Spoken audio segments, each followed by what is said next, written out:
हाँ जी, तो बजट पे सेशन है आज। किस किस ने बजट देखा है? कितने लोग हैं जिनको हल्का सा आइडिया है कि बजट आया है? आपको नहीं है? अच्छा। तो अब कितने ऐसे लोग हैं जिन्होंने बजट के हेडलाइंस देखे हैं कि इस बार कुछ हुआ, बड़ा हुआ, चेंज हुआ या नहीं हुआ? Okay, very nice. ठीक है। तो क्या हुआ इस बार बजट में बड़ा? कानव, क्या हुआ इस बार बजट में? है? अच्छा जी। ओके। और ठीक है, वर्किंग वालों को, हाँ, इधर ऑनलाइन वाले फटाफट चल रहे हैं। तो एक मिनट।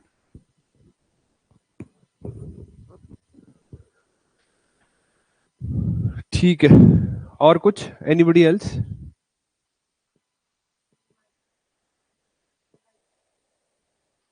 एमएसएमई की डेफिनेशन चेंज हो गई है?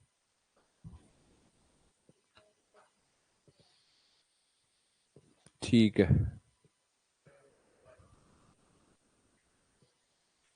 किसका?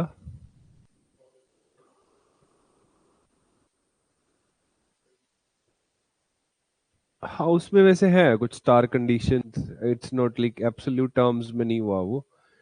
It's for the non resident investors word use किया है उन्होंने, नॉट लाइक ओनली एफआईआई। उसमें है, मतलब टैक्स का बर्डन कम किया है, बहुत सारे लोगों पे किया है। ठीक है। बाकी लोगों का कुछ नहीं हुआ बजट में? क्यों? केसीसी 5 लाख होगी? ठीक है। हाँ, मतलब टैक्स के अलावा तो एक मिनट, चल रहा है ना? तो इस सेशन में हम लोग तीन चीजें पढ़ेंगे। पहली चीज, बजट होता क्या है। बहुत सारे मुझे नए चेहरे दिख रहे हैं तो उनके लिए काम का हो जाएगा कि बजट क्या होता है, क्यों आता है।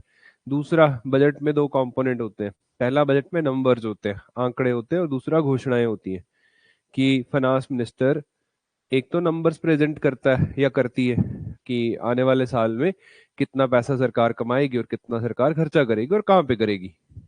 और दूसरा, घोषणाएं होती हैं डिफरेंट एरियाज में कि क्या क्या चेंजेस करेंगे। और सबसे बड़ा, जो जिसको लेके देश दुनिया अट्रैक्ट होती है बजट की तरफ, वो ये कि टैक्स स्लैब्स में सर्टेन चेंजेस किए जाते हैं, कुछ एरियाज को वो दिया जाता है, रिलैक्सेशन दिया जाता है, वगैरह वगैरह। तो मिडिल क्लास जो थी, इट्स लाइक मिडिल क्लास ने एक तांत्रिक हायर किया था। वो 4-5 साल से तंत्र मंत्र किया जा रहा था कि फाइनेंस मिनिस्टर को मिडिल क्लास का टैक्स का दर्द दिख जाए। तो इस बार फाइनली इस तांत्रिक को पैसे मिल जाएंगे मिडिल क्लास की तरफ से कि भाई हाँ ठीक है, हो गया कि सरकार ने इनकम टैक्स स्लैब्स में रिलैक्सेशन दिया। स्लैब्स को चेंज किया, ऐसा नहीं कि 12 लाख तक कोई टैक्स है ही नहीं, लेकिन वहां तक हमें एग्जेम्पशन मिल गया है। जो एटलीस्ट सैलरीड पर्सन है, 12 लाख, 12.5 लाख, 12,60,000 तक, उनका टैक्स जो है वो जीरो रहेगा। तो टोटल 1 करोड़ बंदा इस साल जीरो टैक्स पे करेगा, जो पिछले साल टैक्स पे कर रहा था लगभग 70-80 हज़ार रुपया टैक्स, या 1 लाख, 1.25 लाख रुपए टैक्स जो पे कर रहे थे, इस साल वो टैक्स पे नहीं करेंगे। And that will cost Indian government around 3.5 lakh crore, 3,40,000 crore. Indian government का रेवेन्यू लॉस है। रेवेन्यू लॉस माने, या इसको मार्केट में डिमांड इंक्रीज करने का एक तरीका माने, डिपेंडिंग अपॉन द पर्सपेक्टिव्स, कैसे भी देखना है। लेकिन yes, this budget had the greatest gift of 5 years to the salaried person. Okay. अब ये तांत्रिक हर बार बनाते हैं हम क्लास में, लेकिन इसी बार इनका तंत्र मंत्र काम में आया और आगे बढ़ा। ठीक, एक फैक्ट है, जेम्स विल्सन नाम के इकोनॉमिस्ट थे जिन्होंने पहली बार इंडिया का बजट पेश किया था ब्रिटिश पार्लियामेंट में। That is that's a fact to remember. दूसरी बात, जो बजट शब्द होता है ना, बजट शब्द फ्रेंच टर्म बुगेट से आया। बुगेट का मतलब क्या होता है? A leather bag, a leather purse. और उस टाइम बजट लेदर बैग में आता था। इवन लाइक 5 साल डाउन द लाइन, पीछे भी 5-6 साल पहले भी बजट लेदर बैग में लेके आते थे फाइनेंस मिनिस्टर। और फिर हमने उसको थोड़ा भारतीयकरण किया। अब बही खाता में एक रेड कलर के उसमें जो बही खाता शेप्ड बजट जो है वो हमारी फाइनेंस मिनिस्टर लेके आते। बट स्टिल आज भी हम बजट शब्द का इस्तेमाल करते हैं, which actually means a leather bag, है ना।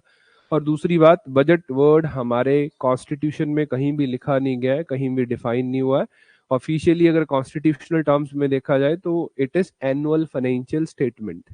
एनुअल फाइनेंशियल स्टेटमेंट जो हमारी सरकार पार्लियामेंट में पेश करती है कि आने वाले साल में फाइनेंशियल स्टैटिस्टिक्स क्या रहने वाले हैं, और उसका एक अप्रूवल लेती है खर्चा करने का कि हम कंसोलिडेटेड फंड ऑफ इंडिया से इतने पैसे निकाल के एक्सपेंडिचर करेंगे, यहाँ यहाँ इतने पैसे डालेंगे, इतने निकाल लेंगे।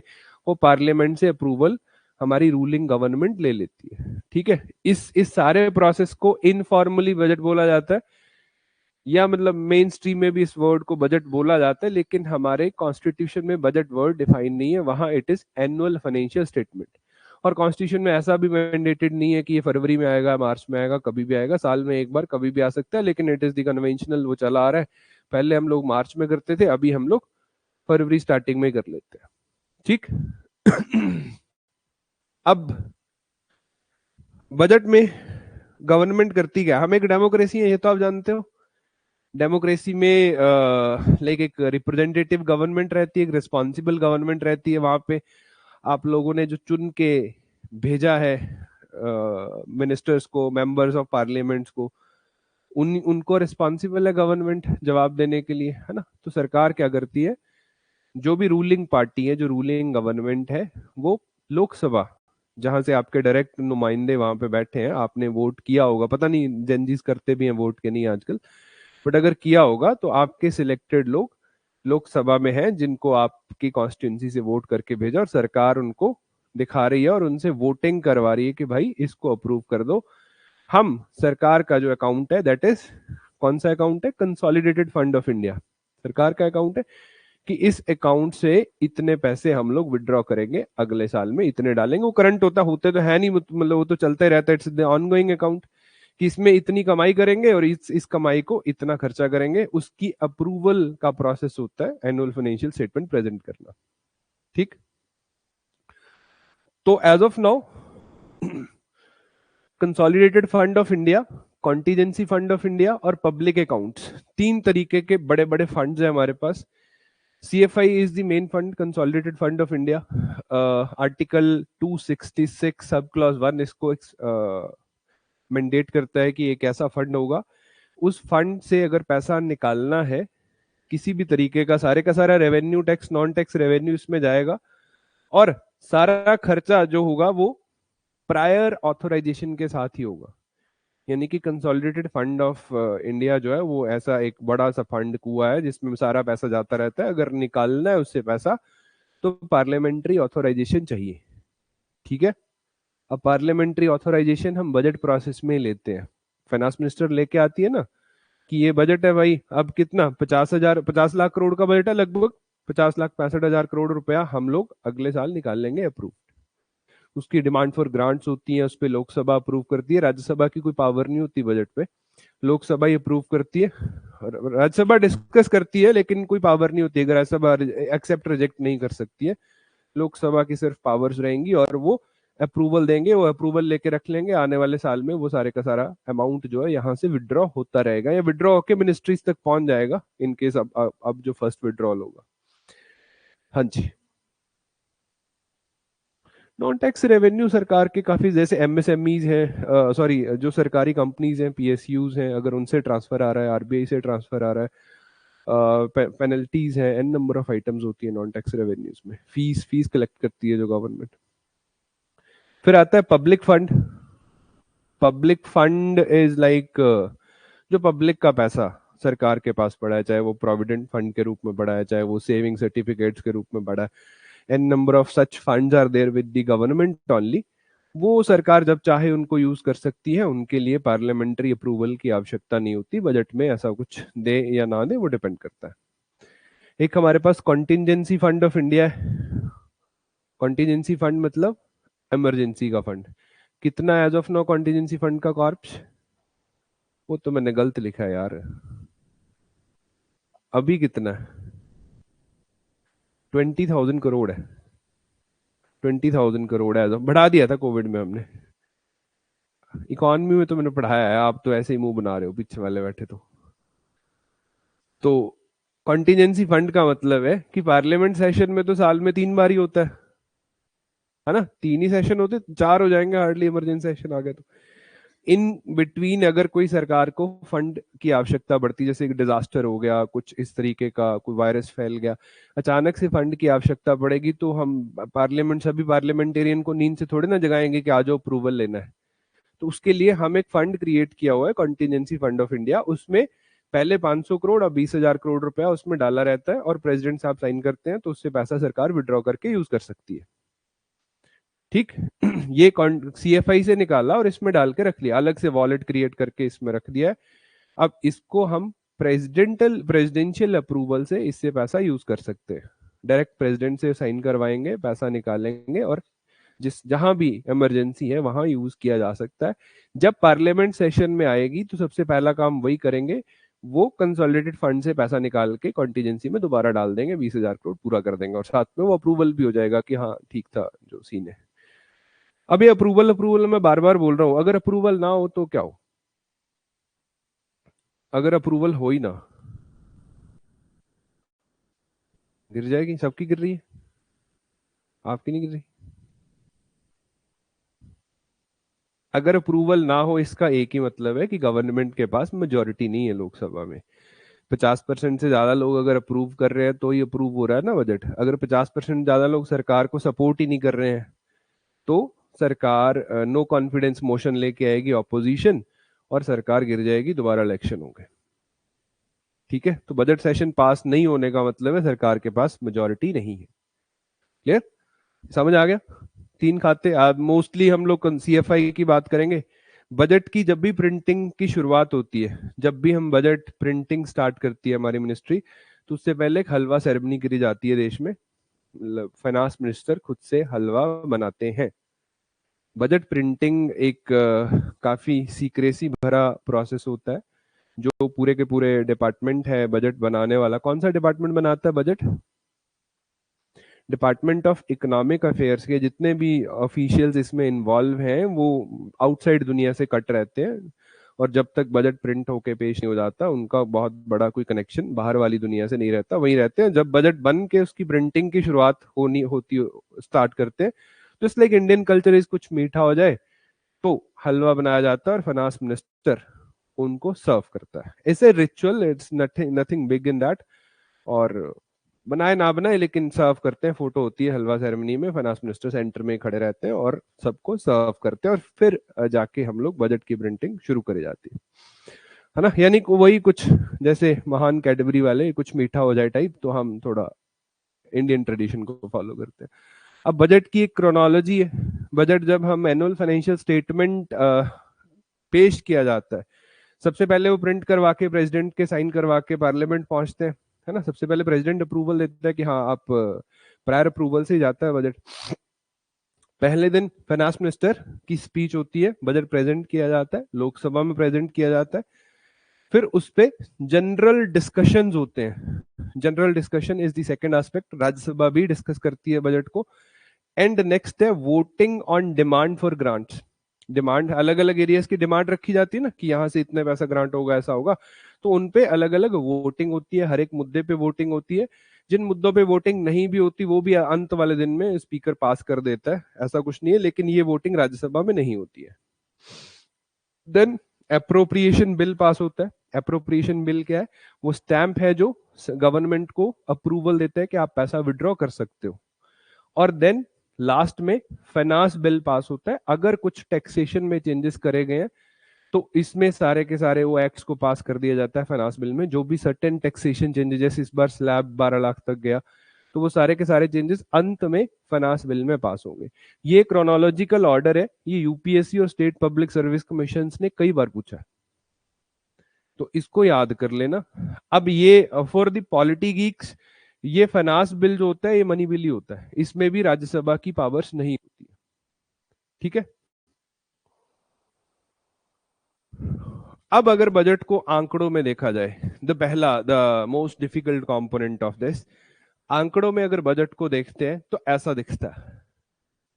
ठीक, ये this is the total number कि 50,65,345 करोड़ सरकार खर्चा करेगी आने वाले फाइनेंशियल ईयर में, जो कि 1 मार्च या 1 अप्रैल से शुरू होगा, 31 मार्च 2026 तक जाएगा। These are the estimated number, ये एब्सोल्यूट नहीं है, एग्जैक्ट नहीं है, इससे कम रह सकता है, इससे ज्यादा भी हो सकता है। फिर सरकार डिमांड फॉर ग्रांट्स दोबारा लेके आती है, वोट ऑन अकाउंट, और पैसा निकाल लेती है। दैट्स अ ड्यू प्रोसेस, वो मेंशन्ड है। तो 50,65,000 करोड़ रुपए का अंदाजन इन्होंने एस्टिमेट दे दिया है कि इतना खर्चा गवर्नमेंट करेगी। उसके कंपोनेंट्स दे दिए, जैसे सरकार इसको ना 2 भागों में बांट लेती है। पहला क्या है कि रेवेन्यू अकाउंट है, राजस्व, और दूसरा है कैपिटल अकाउंट, पूंजी जो लार्ज पेमेंट्स है। तो उसमें रेवेन्यू भी आएगा, उसका खर्चा भी होगा, जो डे टू डे के एक्सपेंडिचर्स हैं, सैलरी पेमेंट्स एटसेट्रा एटसेट्रा, वो रेवेन्यू अकाउंट में चली जाएंगी, और दूसरे वाली कैपिटल अकाउंट में आएंगी, जो लार्ज बड़ी बड़ी इन्वेस्टमेंट्स, बड़े फंड्स, जो इंफ्रास्ट्रक्चर वगैरह क्रिएट, कैपिटल एक्सपेंडिचर जिसको बोलते हैं। तो 2 भागों में बांट के इसको दिखाया जाता है। ठीक, अब यहां से बहुत क्वेश्चंस आंकड़ों से नहीं निकलते हैं, आंकड़े जस्ट आपके अंडरस्टैंडिंग के लिए होते हैं। 1-2 चीजें जो याद रखनी है, एक बजट में 3 साल के डेटा सेट्स हम लोग डालते हैं, एक बजट में 3 डेटा सेट्स डाले जाते हैं। वो 3 डेटा सेट्स कौन से होते हैं? एक, अभी करंट ईयर कौन सा चल रहा है, एज ऑफ नाउ कौन सा ईयर चल रहा है फाइनेंशियली अगर बात करें तो 24-25 चल रहा है। अब करंट ईयर में हम फ्यूचर नेक्स्ट वाले ईयर का बजट पास कर रहे हैं। ठीक, तो एक डेटा तो हो गया आने वाले बजट का, वो तो है, वो तो फॉर श्योर है, आप जानते हो। दूसरा पिछले साल का, इससे पिछला साल कौन सा था, 23-24, तो एक्चुअल डेटा ऑफ लास्ट 23-24। अब हमारे पास अगले साल का एक्चुअल डेटा नहीं है ना, अब तो प्रोजेक्टेड नंबर्स है। अभी जो करंट चल रहा है इसका भी एक्चुअल डेटा नहीं है, वो आगे आएगा मार्च के बाद। अभी हमारे पास एक्चुअल डेटा किसका है, वास्तविक नंबर्स है पिछले साल के, 23-24 के। ठीक, तो पहली चीज एक्चुअल्स 23-24 में क्या था, तो लगभग 44 लाख करोड़ का बजट हम 23-24 में लेके आए थे, उनके नंबर्स बजट में दिए जाते हैं। फिर जो करंट ईयर चल रहा है उसके 1, 2, 3 जितने डेटा अवेलेबल है वो सारे डाल दिए जाते हैं। जैसे पिछली बार बजटरी एस्टिमेट तो फॉर श्योर डालेंगे कि पिछली बार जो पेश किया था, कितना पेश किया था हमने पिछली बार, 48 लाख करोड़ के आसपास, है ना। तो 48 लाख करोड़, फिर उसका रिवाइज्ड एस्टिमेट्स आ गया कि 48 लाख करोड़ नहीं, अभी 47 लाख करोड़ ही लग रहा है कि लगेगा। ये भी एस्टिमेट है, एक्चुअल नहीं आया अभी। तो ये दोनों डेटा डाल दिए, और एक आने वाले सेल का डेटा डाल दिया। तो 3 साल के डेटाज आपको बजट में मिलेंगे। This can be asked in any exam कि कितने साल का डेटा वहां पे डाला जाता है। ठीक, इसके बाद मोटा मोटा अब 50 लाख करोड़ की बात हो रही है, 50,65,345 करोड़ रुपए की बात हो रही है। इतना पैसा कहाँ से आएगा, ये उन्होंने एक ग्राफिक्स बना के दे दिया मिनिस्टर साहब ने। बोले 22% इनकम टैक्स देगा, 24% उधार में ले लेंगे, और फिर वो रिसीट्स आ गई, capital receipts, custom tax, corporation tax, GST, etcetera etcetera. ठीक, सबसे बड़ी तो उधारी दिख रही है आपको, लायबिलिटीज दिख रही हैं, बाकी इनकम टैक्स का नंबर इन्होंने बड़ा डाला इस बार, एंड यहां से पैसा आएगा। This is the amount of money we will receive, and this is the amount of money वो कहाँ कहाँ जाने वाला है। जैसे सबसे बड़ा खर्चा क्या करेंगे हम, जो उधारी ली है उस पर ब्याज पे करेंगे, काफी बड़ा नंबर है। उधर भी बड़ा ही था, पैसा लेने में भी हमारा बोरोइंग्स में भी बड़ा ही नंबर था, यहाँ भी बड़ा ही नंबर है। फिर जो सेंटर सेक्टर स्कीम्स होती हैं वहां पे खर्चा होगा, then so on so forth. States का जो शेयर जाता है टैक्सेस ड्यूटीज का, सेंट्रल गवर्नमेंट जो भी टैक्स कलेक्ट करती है उसका कुछ हिस्सा स्टेट्स के साथ शेयर करती है। जैसे सेंट्रल गवर्नमेंट कौन से टैक्स कलेक्ट करती है, इनकम टैक्स कलेक्ट करती है, जीएसटी का एक कंपोनेंट कलेक्ट करती है, दैट इज सीजीएसटी, है ना। जो एसजीएसटी वो स्टेट्स को मिलता है, पैरेलली मिल जाता है। तो जो जो सेंटर के टैक्सेस है, जैसे इनकम टैक्स भी कलेक्ट किया, तो वो फाइनेंस कमीशन एक फॉर्मूला बना के देता है, उस फॉर्मूला के तहत वो ट्रांसफर जो है वो स्टेट्स को कर देता है central government. As of now कितना हो रहा है 15वें फाइनेंस कमीशन के हिसाब से? 41%। 41% जितना भी टैक्स सेंट्रल गवर्नमेंट ने कलेक्ट किया उसका 41% स्टेट्स में चला जाएगा। उसका एक फॉर्मूला है, उसके तहत डिवाइड होके हर एक स्टेट में वर्टिकल पैरेलल डिस्ट्रीब्यूशन हो जाएगा। ठीक, तो इस तरीके से खर्चे।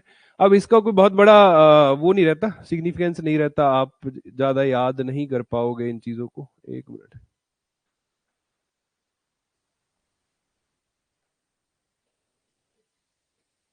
नहीं बेटा, इक्वली डिस्ट्रीब्यूट नहीं होता। इसका ना एक फॉर्मूला है जो फाइनेंस कमीशन बनाता है, उसके 6 पैरामीटर होते हैं। स्टेट का पॉपुलेशन कितना है, फाइनेंशियल स्टेटस कितना है, even forest cover, the policies, the fiscal policies, उसके हिसाब से एक इंडेक्स बनता है, फिर वो उस तरीके का डिस्ट्रीब्यूशन। ऐसा नहीं कि बराबर ही होगा। 41, जैसे 1 लाख करोड़ टैक्स आया तो 41 लाख जो है वो 41 लाख वो 41,000 वो डिस्ट्रीब्यूट करेंगे। कितना करेंगे दैट फार्मूला डिसाइड्स। अब मध्य प्रदेश एक बहुत बड़ा स्टेट है, मिजोरम एक बहुत छोटा स्टेट है, बराबर तो नहीं जाएगा, है ना। उनकी पॉपुलेशन, उनके फिस्कल प्रूडेंस, किस तरीके का कलेक्शन है, उस पे डिपेंड करता है। वो फार्मूला फाइनेंस कमीशन डिसाइड करता है, आर्टिकल 280 ऑफ इंडियन कॉन्स्टिट्यूशन।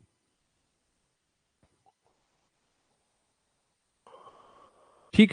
अब बजट ना बहुत बड़ा है, संडे को अखबार बहुत, संडे को टाइम भी बहुत सारा ही पड़ा गया, और उसमें ना बहुत ही ढेर था इंफॉर्मेशन का।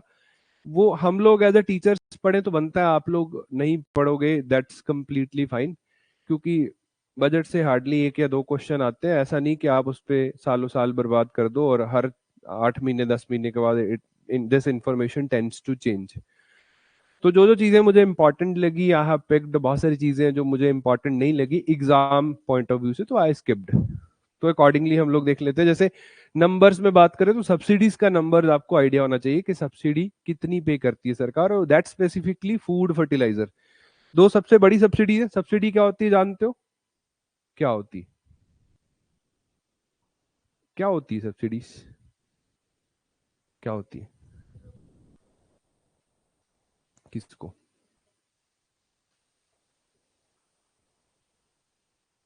एमएसपी देती है सब्सिडी, है एमएसपी। एमएसपी सब्सिडी है। ओके, क्या है सब्सिडी फिर? एनीबडी, आप बताओ।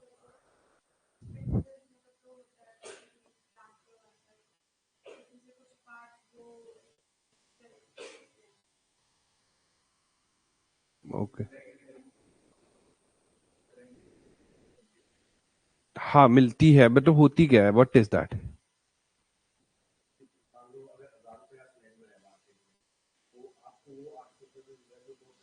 सब्सिडी है, एग्जैक्टली। कि sir it's a negative income tax. सरकार अपनी जेब से आपको पैसा दे रही है और वो भूल जा रही है देके। ऐसा नहीं कि वापस लिया जाएगा, ग्रांट भी नहीं है। आपको कुछ भी खरीदना है, लेट्स से सरकार को लगता है कि ये चीज, ये बंदा इसको सस्ते में मिलनी चाहिए, तो गवर्नमेंट कुछ पैसा उस चीज का अपनी जेब से पे कर देगी। जैसे यूरिया था ना, यूरिया एक बहुत इंपॉर्टेंट इनपुट है एग्रीकल्चर में।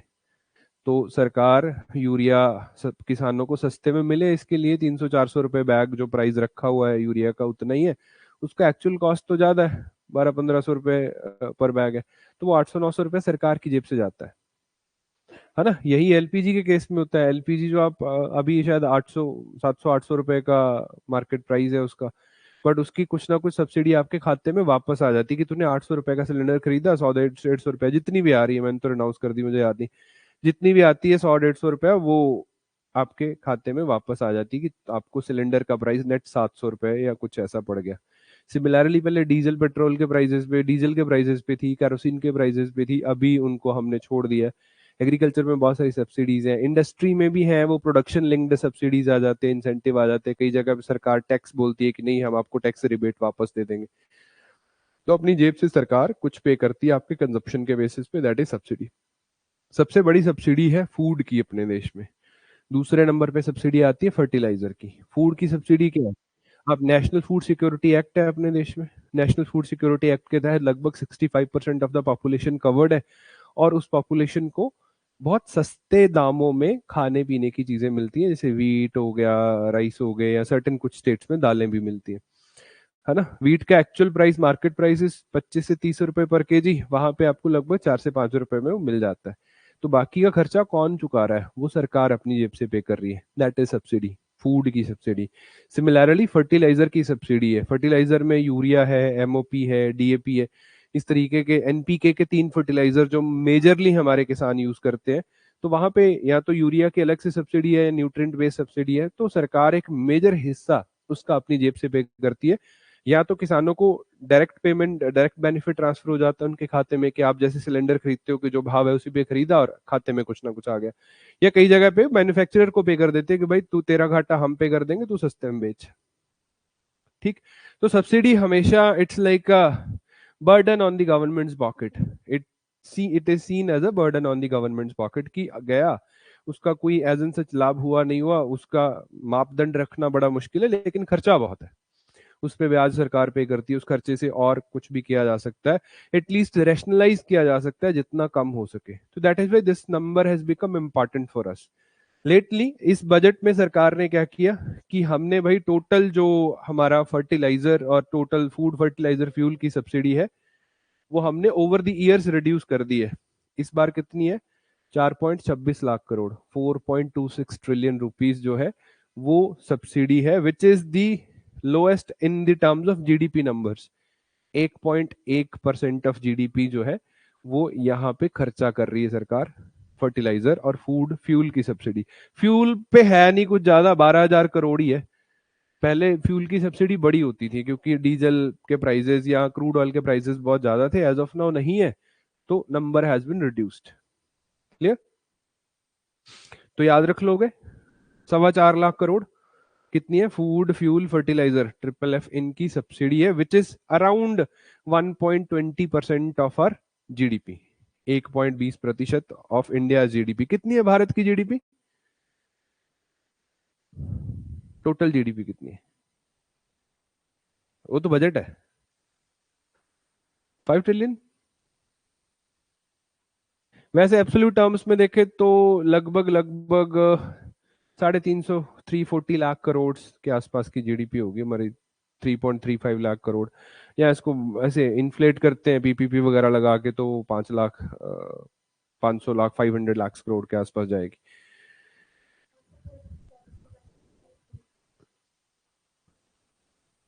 नहीं, जीडीपी नहीं पढ़ाऊंगा आज, बहुत लंबा हो जाएगा। GDP is gross domestic product. एक साल में एक देश में कितनी गुड्स एंड सर्विसेज की प्रोडक्शन हो रही है, उसकी मॉनेटरी वैल्यू को जीडीपी बोलते हैं। एक साल में कितनी इकोनॉमिक वैल्यू आउटपुट दे रहे हैं हम, कितना इकोनॉमिक आउटपुट है एक साल में हमारी अर्थव्यवस्था का, उसको जीडीपी बोलते हैं। जैसे मैं आपको पढ़ा रहा हूँ, it's an economic activity, it is the contribution in the GDP. आपने फीस पे किया इसके लिए, जिस चीज के लिए आप पैसे देते हो अपने देश में प्रोड्यूस हो रही है, that is the part of the GDP, anything. ठीक है जी। फिर दूसरी चीज देखने लायक होती है बजट में, घाटा। डिफरेंट तरीके के घाटे कैलकुलेट करते हैं हम लोग। घाटे में तो रहती है सरकार, है ना, माने कमाई कम है, खर्चे ज्यादा है। ऐसा ही है, डेवलपिंग इकोनॉमीज में ऐसा ही होता है। इवन आप कोई भी देख लो जाके, बजट में तो डेफिसिट दिखता है क्योंकि हमारे खर्चे के प्लान ज्यादा है, हमारी कमाई उतनी हो नहीं रही। तो क्या करते हैं, हम उधारी लेते हैं मार्केट से, गवर्नमेंट सिक्योरिटीज इशू करते हैं, बॉन्ड्स इशू करते हैं, पब्लिक फंड का पैसा यूज करते हैं उस पैसे को मिटिगेट, उस भरपाई करने के लिए। जैसा मैंने दिखाया कि 22-23%, 24% लगभग पैसा बोरोइंग से आ रहा है। तो वो as a percentage of GDP देखा जाता है। सबसे बड़ा नंबर है यहाँ पे, सबसे इंपॉर्टेंट इज फिस्कल डेफिसिट, राजस्व घाटा बोलते हैं। एज ऑफ नाउ सरकार बोल रही है 4.4 lakh crore, 4.4% of the GDP, 4.4% of the GDP कितना हो जाएगा? वही 15-16 लाख करोड़ के आसपास। ठीक है, 20 लाख करोड़ मान लो, इतना that is the fiscal deficit. और पॉजिटिव थिंग इज कि ये ट्रेंड कम हो रहा है, घाटा जो है वो कम हो रहा है। अब जिन्होंने इकोनॉमी पढ़ी है वो बाकी नंबर्स भी देखेंगे, रेवेन्यू डेफिसिट या प्राइमरी डेफिसिट कितना था। प्राइमरी डेफिसिट क्या होता है प्रशांत?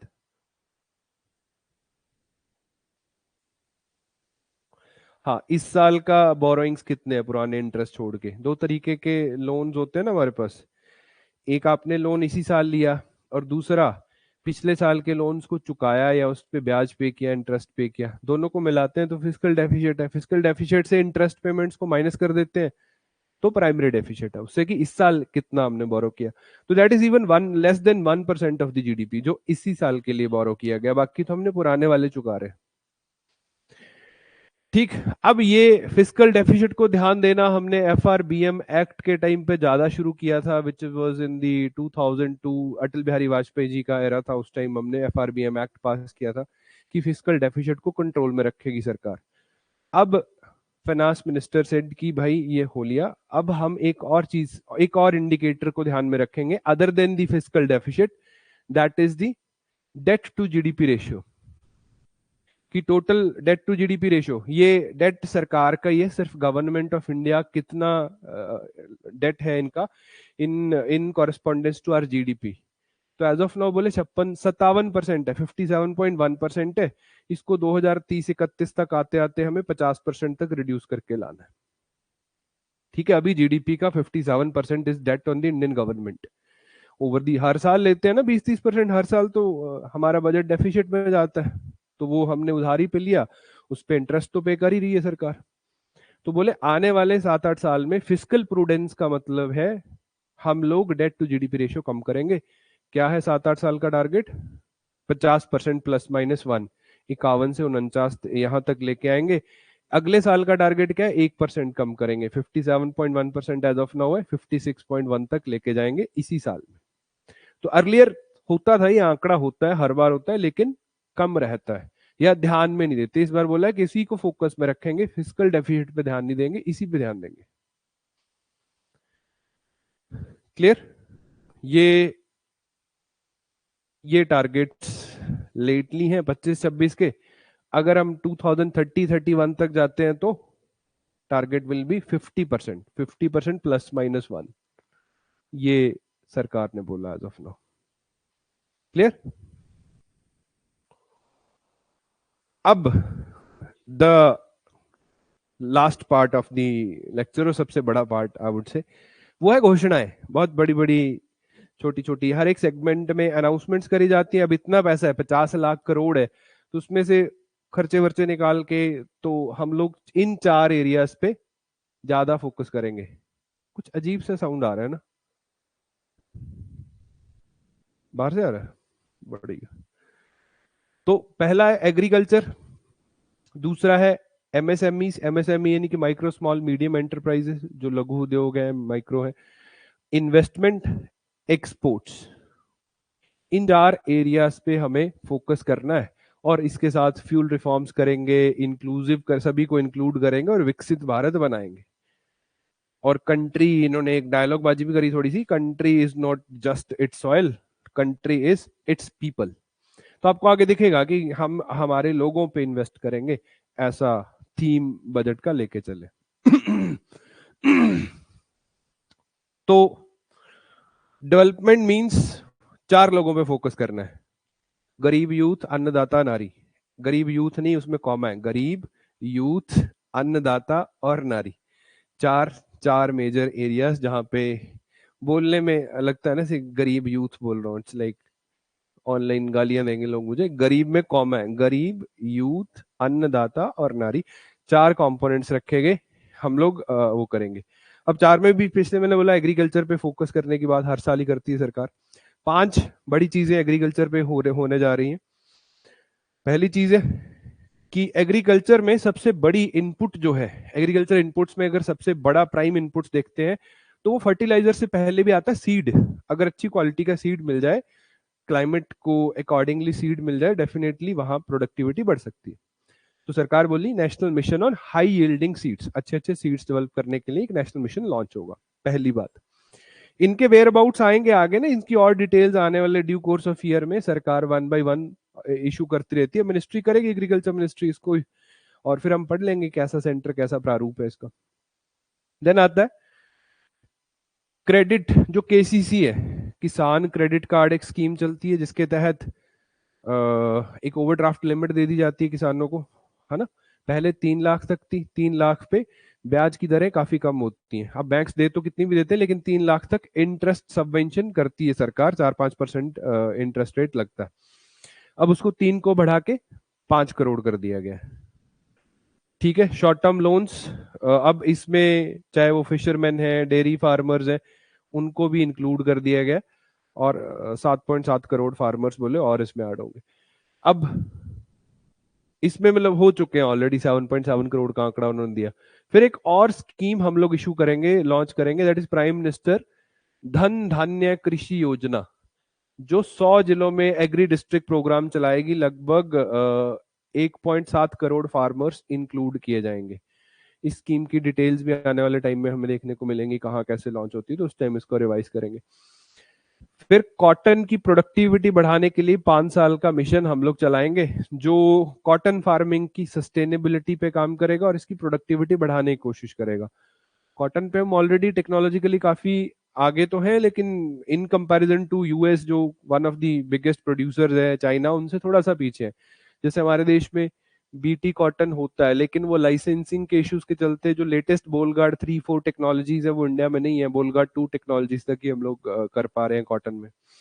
तो हो सकता है आने वाले इस मिशन में इस तरीके की कॉटन की प्रोडक्टिविटी बढ़ाने पे काम किया जाए, which is a base for our textile industry. फिर नीतीश कुमार जी की बात आती है, बिहार की बात आती है। बिहार को एग्रीकल्चर में मखाना बोर्ड की बात करेगी कि मखाना बोर्ड बनेगा। हमारे देश में कमोडिटी बोर्ड्स है ना, मिनिस्ट्री ऑफ कॉमर्स के अंडर कमोडिटी बोर्ड है। कौन से हैं? कॉफी बोर्ड ऑफ इंडिया है, टी बोर्ड ऑफ इंडिया है, स्पाइसेस बोर्ड ऑफ इंडिया है, और turmeric board of India ministry of commerce के अंडर है। I don't think so. अच्छा, अभी ऐड किया गया, हाँ, टर्मरिक बोर्ड। वो एग्रीकल्चर में ना बनाओ, मैं मिनिस्ट्री ऑफ कॉमर्स की बात कर रहा हूँ, क्योंकि ऐसे तो कोकोनट बोर्ड ऑफ इंडिया भी है, कोकोनट डेवलपमेंट बोर्ड है, कोयर बोर्ड ऑफ इंडिया, वो अपनी रिस्पेक्टिव मिनिस्ट्रीज में बनते हैं। चलो एनीवेज, ये भी देखने लायक बात है कहाँ पे सेट किया जाता है, लेकिन एक मखाना को एक कोई कमोडिटी बोर्ड बनाया जाएगा, जो जैसे बाकी बोर्ड करते हैं, कॉफी बोर्ड कॉफी की ओवरऑल कंजप्शन डिमांड बढ़ाने पे काम करता है, प्रोडक्शन को स्ट्रीमलाइन करने की बात करता है, व्यापार हो इसका उसकी बात करता है। कौन सा? अच्छा, अभी करंट अफेयर्स में होगा ना, तो 6 हो गए, ये 7वां हो जाएगा अगर ये कॉमर्स में आ गया, तो इसकी क्लैरिटी अभी आएगी कि ये मिनिस्ट्री ऑफ कॉमर्स या एग्रीकल्चर कहाँ पे आता है। मेरे हिसाब से कॉमर्स में जाएगा। ठीक, अब मखानास की बात करें तो इट्स अ फॉक्सनट मखाना। ऐसे वेस्ट में इंडियन तो हमारे तो इंक्लूडेड ही रहता था, एक वक्त में इंडियन रिचुअल्स में यूज किया जाता था, मम्मियां घर पे सब्जी बना लेती थी ऐसे टोमेटो करी में, या समथिंग लाइक दैट। तो ये बात वेस्ट से आई कि ये सुपर फूड है ना। बहुत सारे फूड इन्फ्लुएंसर्स हैं, और अमेरिका में पॉपकॉर्न खाने का वो है ना, तो दांतों में फंस जाता है कौन होता है एंड में, तो उनको लगा कि ये वो पॉपकॉर्न है जो दांतों में भी नहीं फंसता, बहुत अच्छा है ना। अमेरिका में बहुत सारे स्टार्टअप्स ने बातें करी, फूड इन्फ्लुएंसर्स ने इसकी बातें करी, तो सम हाउ जो वो so called super food culture चला हुआ ना कि this food is a super food, तो मखाना एंटर्ड दैट रिजीम, तो इसके एक्सपोर्ट्स बहुत सोर कर गए अचानक से, और इसका फायदा हर एक एंटिटी को होने लगा। तो थोड़ा सा देख लेते हैं। सबसे पहले ये एक वाटर लिली होता है, प्रिकली वाटर लिली बोलते हैं, जिसका ये बोटेनिकल नेम है यूरेल फेरोक्स करके। तो ऐसा सा पानी पे उगने वाला फ्लावर है, और इसमें वो सीड्स होते हैं, ये बड़े बड़े पत्ते हैं ना, इनमें सीड्स होते हैं। इन सीड्स को ड्राई किया जाता है, ड्राई करके पॉप किया जाता है। पॉप जैसे हम लोग पॉपकॉर्न को पॉप करते हैं, वैसे पॉप्ड फॉक्स नट होता है जिसको मखाना बोलते हैं। अंग्रेजी में फॉक्स नट, हम लोग उसको मखाना बोल देते हैं। इस फ्लावर का बनता है, पहली बात है ना, दिस दिस फ्लावर। अब हिंदू रिचुअल्स में तो ट्रेडिशनली यूज करते हैं, जैसे इसका यूज केस बढ़ने लगा, पॉपुलैरिटी बढ़ी और इन्फ्लुएंसर कल्चर में आ गया, तो सरकार ने मिथिला मखाना को जियोग्राफिकल इंडिकेशन टैग भी दिया 2022 में। मिथिला एक बिहार का वो रीजन है जहां से मेजोरिटी ऑफ द प्रोडक्शन आता है मखाना का। ठीक, देश भर का 90% मखाना की जो प्रोडक्शन है, जो फॉक्सनट की प्रोडक्शन है, वो बिहार ही देता है। और बिहार में भी स्पेशली वो वाला रीजन, दरभंगा, मधुबनी, पूर्णा, कटिहार रीजन, जो मिथिला का रीजन है, वो 80% ऑफ द टोटल प्रोडक्शन वहीं से आती है। ठीक, मिथिलांचल रीजन बोलते हैं, मिथिलीय भाषा बोलते हैं। मधुबनी तो अपनी पेंटिंग्स के लिए भी मशहूर है ना, मधुबनी पेंटिंग्स हम लोग पढ़ते हैं, या certain certain art art cultures. तो अदर देन बिहार, कुछ थोड़ी बहुत प्रोडक्शन जो है वो असम, मणिपुर, वेस्ट बंगाल, त्रिपुरा, उड़ीसा यहाँ भी होती है। अगर कंट्रीज की बात करी जाए तो Nepal, Bangladesh, China, Japan, Korea में भी होता है। Globally as of now 43 million dollars की मार्केट बन चुका है टोटल फॉक्स नट्स का एक्सपोर्ट या कंजप्शन।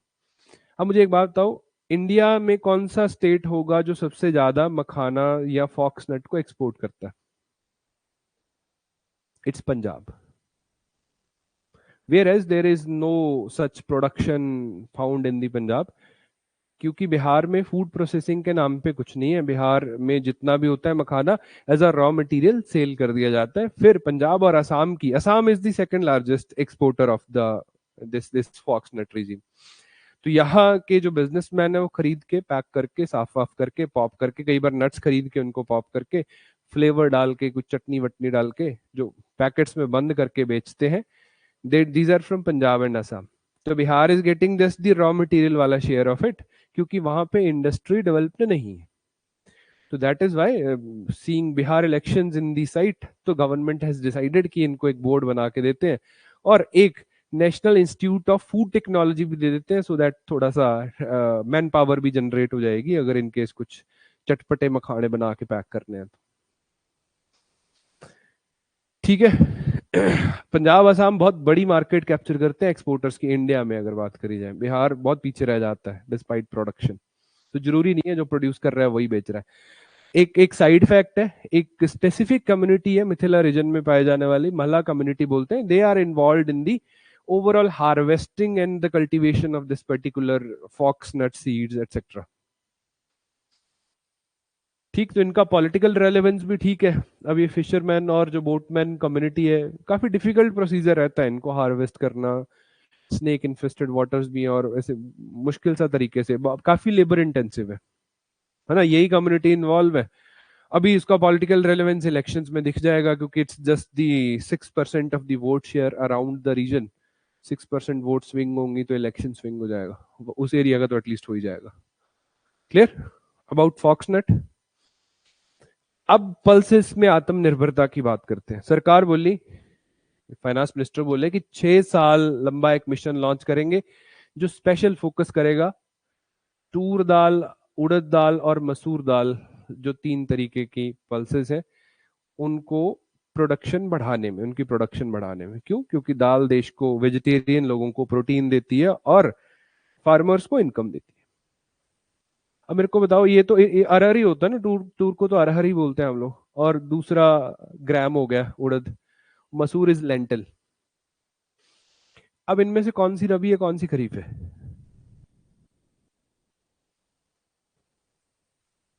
बस इतना बता दो, हम आगे बढ़ते हैं।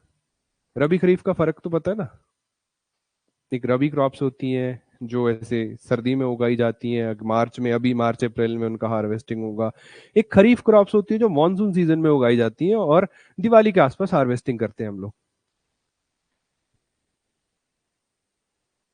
मसूर रबी है, बिल्कुल सही बोल रहे हो आप। बाकी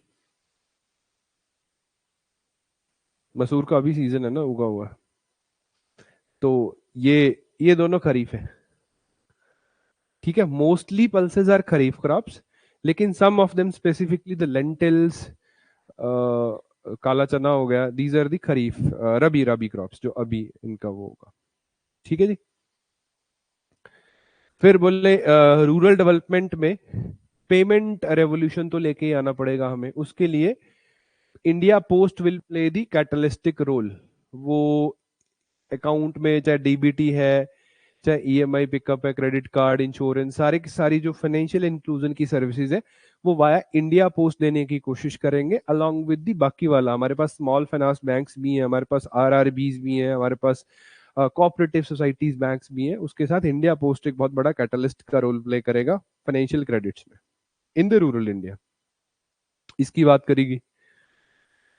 फिर और एमएसएमईज, मेक इन इंडिया की बात करेगी कि जो माइक्रो एंटरप्राइजेज हैं, सबसे छोटे लघु उद्योग जो है, कुटीर लघु उद्योग है, उनको 5 लाख की लिमिट वाला क्रेडिट कार्ड दिया जाएगा जो उद्यम पोर्टल बना ना हमारी एमएसएमई मिनिस्ट्री का, अलग से बना है, उद्यम पोर्टल पे रजिस्टर करना होता है एमएसएमईज को, जिस डेफिनेशन में आते हो, माइक्रो हो तो माइक्रो में कर लोगे, मीडियम हो तो मीडियम में, मैक्रो हो तो मैक्रो में।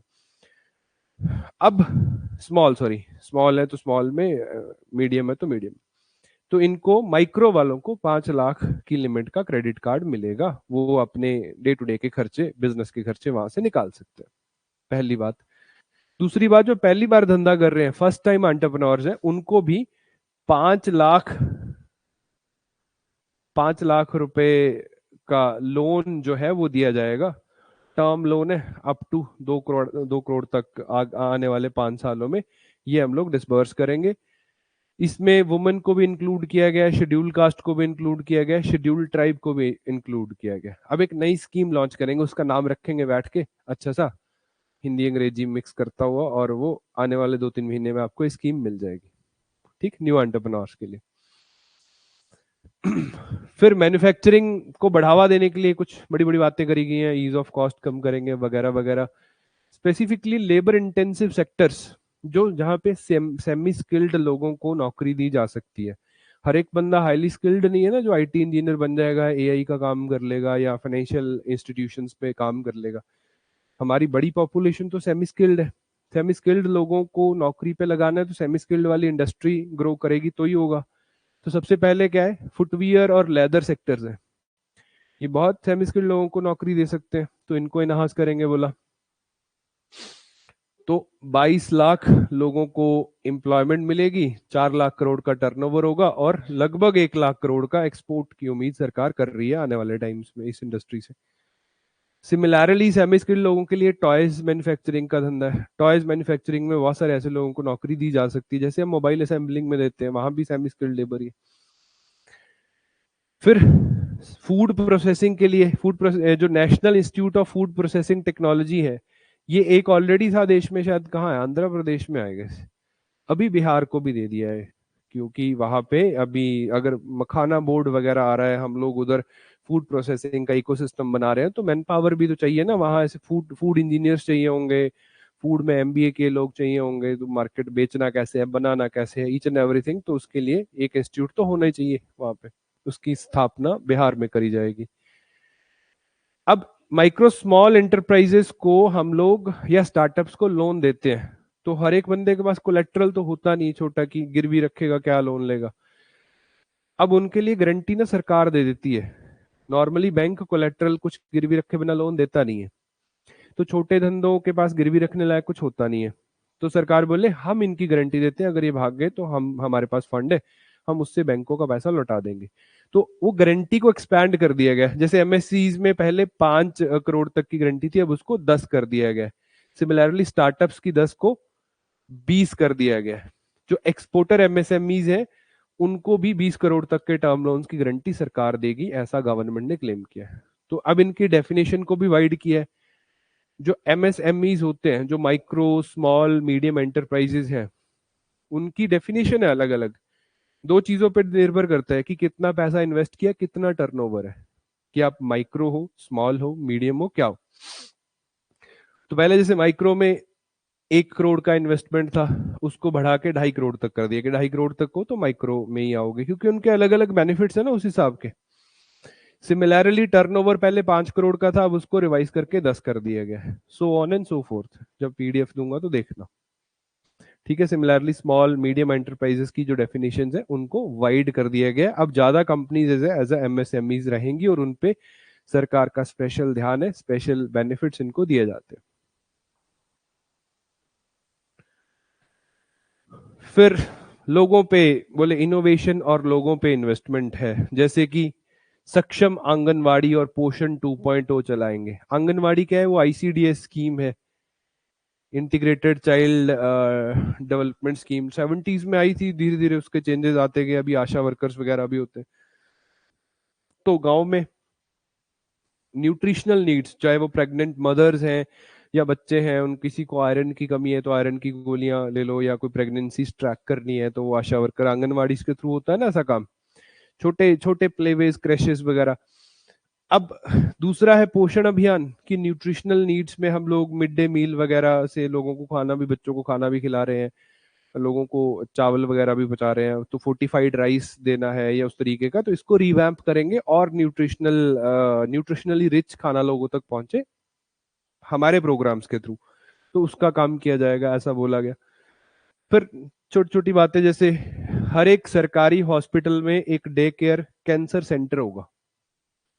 जैसे आप प्राइवेट हॉस्पिटल, सरकारी हॉस्पिटल में कॉन्सेप्ट नहीं होता, प्राइवेट किसी भी हॉस्पिटल में जाओगे तो वहां आपको डे केयर मिल जाएगा। डे केयर माने आपको भर्ती नहीं होना पड़ेगा, आप पूरा दिन वहां रहिए, आपका इलाज होगा, शाम को आप घर आ सकते हैं।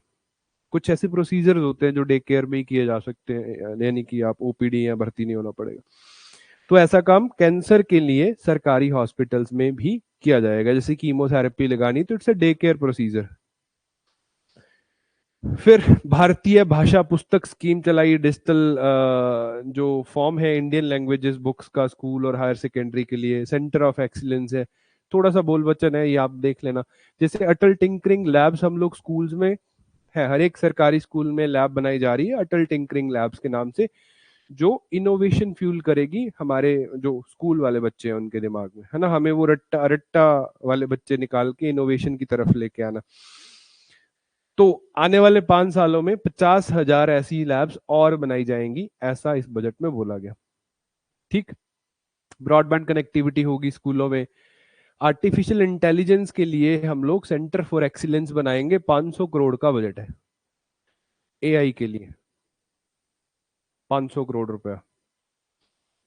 तो अभी लेटली एआई में ज्यादा कुछ हाइप हुआ है ना, 2015-16 में बातें हुई, और एज ऑफ नाउ पोस्ट 2021 जब से चैट ओपन एआई का मॉडल आया, चैट जीपीटी उन्होंने ओपन सोर्स दिया, तब से लेके आज तक everyone is talking about AI AI AI, है ना। एक वक्त था जब लगता था कि गरीब देशों से बनेगा नहीं, फिर चाइना ने थोड़े दिन पहले बनाया एक मॉडल डीप सीक जो कि बहुत सस्ता है। हम क्यों नहीं बना पा रहे? $6 मिलियन का फंड था डीप सीक का। चाइनीज गवर्नमेंट ने ऐसे 100 स्टार्टअप्स को फंड किया जो एआई में काम करना चाहते थे, एआई मॉडल्स बनाना चाहते थे, उनमें से डीप सीक का नाम नहीं था, गवर्नमेंट ने भी उनको फंड नहीं किया। Still they have created a one of the best models, जिसने ऐसे जब लॉन्च हुआ तो यूएस स्टॉक मार्केट क्रैश कर गई। क्रैश तो नहीं की, मतलब करेक्ट हो गई, it was a down trend, specially Nvidia, इस तरीके के शेयर। ओपन एआई ने भी रातों रात एक नया मॉडल निकाला जो कि डीप सीक को वो करता है। तो $6 मिलियन तो कोई बड़ा फंड नहीं है, नहीं है ना। $60 लाख तो कोई बहुत बड़ा अमाउंट नहीं है जो हम लोग स्पेंड नहीं कर पा रहे। तो how could China do this? और हम despite having we have that kind of funding capability, हम ऐसे बहुत नाकाम स्टार्टअप्स को भी हमने 20-20 हजार करोड़ की फंडिंग दी है, तो why can't Indian ecosystem can do like this? आपको क्या लगता है?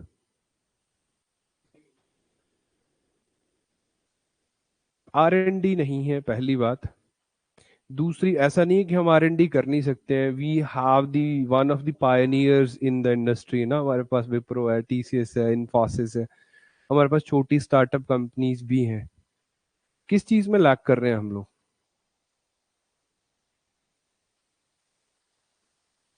Right mindset, right attitude of IT industry. Secondly that R&D, research and development में हमारी इन्वेस्टमेंट कम है, हमारी तो 1% लेस देन 1% ऑफ जीडीपी है। चाइना जो है वो ऐसे डबल डिजिट में चला जाता है इन दी टर्म्स ऑफ R&D।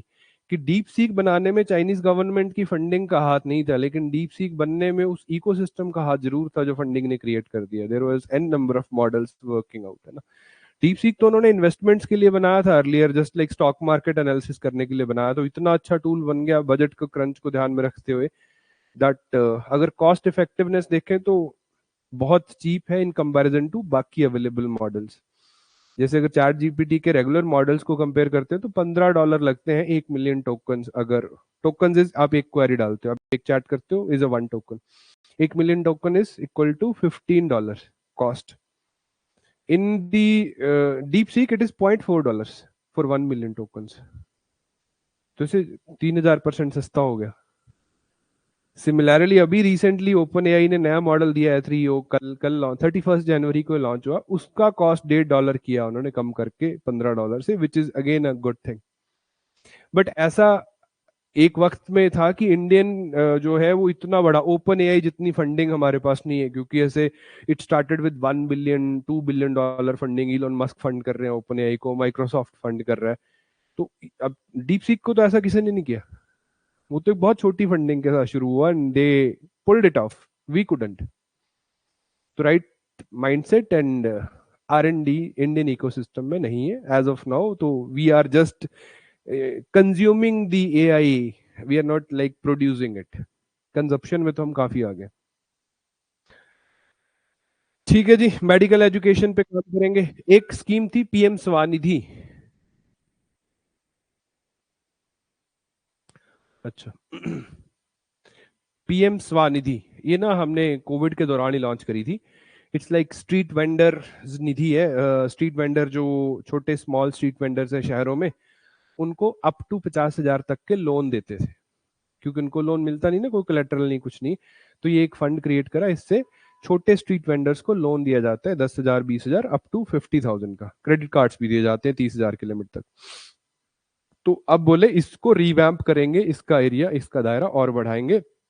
ऑलरेडी एक अच्छा नंबर दिया फाइनेंस मिनिस्टर ने कि काफी सारे लोगों का भला हुआ, इस स्कीम को यूज करके उनको पैसा मिला, उन्होंने अपने ऑपरेशंस को एक्सपैंड किया, पैसा और कमाया। अब और पैसा दिए, मतलब इस स्कीम को रिवैम्प करेंगे, इसका रीच बढ़ाएंगे। ठीक है।